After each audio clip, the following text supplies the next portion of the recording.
Trump has been touting a 51% approval rating from some very specific right-leaning pollsters. But the reality is that Donald Trump's approval rating has dropped to its lowest in 2019, which is 36%. This is looking at one poll that has been done over time. It's the Associated Press poll. It's been tracking Trump's approval for his entire presidency. And right now, Trump's approval is 36%.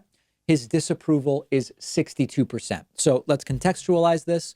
Let's explain why it matters. And then let's talk about how it relates to 2020. First of all, the context. Trump's approval has been in the range of 32 to 42 in the Associated Press poll since day one.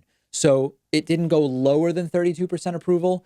It's never been higher than 42% approval. That's a small range of only 10 points. That one thing that relates to is the hyper partisanship and polarization in the United States politically. We've talked about that before. Right now, Trump is at 36. That's pretty close to the middle of that 32 to 42 range, a little bit on the lower end. And that ties the lowest approval of 2019. So is this some kind of breaking news that changes everything, Trump approval at 36? Well, not in the sense that Trump is in the middle of the approval range that he's had all presidency. Secondly, some partisan context. If you look at Democrats, 95% disapprove of Trump. Republicans approve 79%, and independents approve 65%. That's an important number, the 79% that Republicans approve.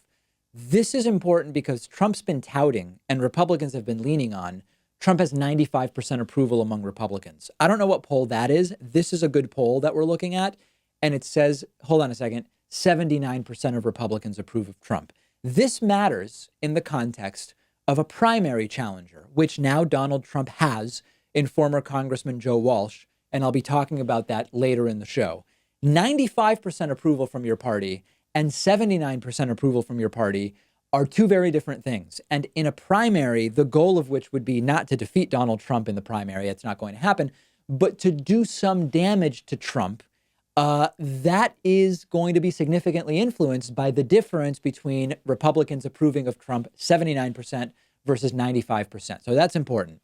Also important, there are three areas where Republicans actually disapprove of Trump's handling more than they disapprove of him overall. So again, remember, 79% of Republicans approve of Trump. However, only 77% think he's handling healthcare correctly. Only 75% say he's handling foreign policy correctly, and only 70% believe he's handling gun policy correctly. This is important and it's interesting, but Republicans are not going to vote for a Democrat because they disagree with Trump on these issues. This is important to understand. For Democrats, gun policy isn't a voting issue, by and large. For Republicans, gun policy can be a voting issue if you are on the wrong side of more guns in more places. But the reality is, if you're a Republican and you don't love Trump's take on guns, you're not going to go and vote for a Democrat over that. That's the reality. Healthcare. A lot of these Republicans, 25% of them, they might recognize Trump is completely bungling healthcare, but they're not going to go and vote for a so-called socialist healthcare plan from a Democrat. They're still going to vote Trump. They just don't like what he's doing on healthcare. Similarly, foreign policy. Foreign policy is just not a voting issue in the way that domestic economic issues are. So that gets us to, what do we do with this data? Whether it's 36% approval or 32% approval, or even in the 20s, Donald Trump can still win re-election. I've run the numbers before with you. Half the country doesn't vote. You could have a 26% approval and turn out 1% more voters in some key states than the other party and win because half the country doesn't vote. So following Donald Trump's approval is relevant, and it helps us to understand how people, especially Republicans, are reacting to Trump. It does not tell us anything about what's going to happen in 2020. All you need to know is that Donald Trump could have a 36% approval rating and easily win. And by the way, the fact that he has a 36% approval rating tells us that there are tens of millions of people who are so disconnected from reality or ideologically blinded that they don't care what happens in the real world. They are voting for Trump in 2020, period. Okay. Trump has tens of millions of votes in 2020 already. It's August of 2019. The election's in November of 2020. Trump has tens of millions of votes.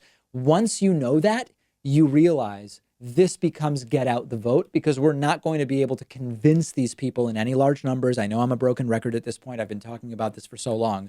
This is going to be about get out the vote. That needs to be our priority in our context heading into 2020. Tell me if you think there is some other way in which Trump's approval is relevant beyond reminding us he's got tens of millions of votes in the bank already, and we've got to get the vote out.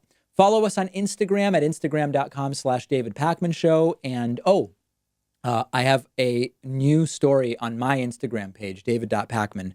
Got back from vacation. Big developments with my tomato plants. Huge developments. Make sure you're following me on Instagram at instagram.com/David.Pakman.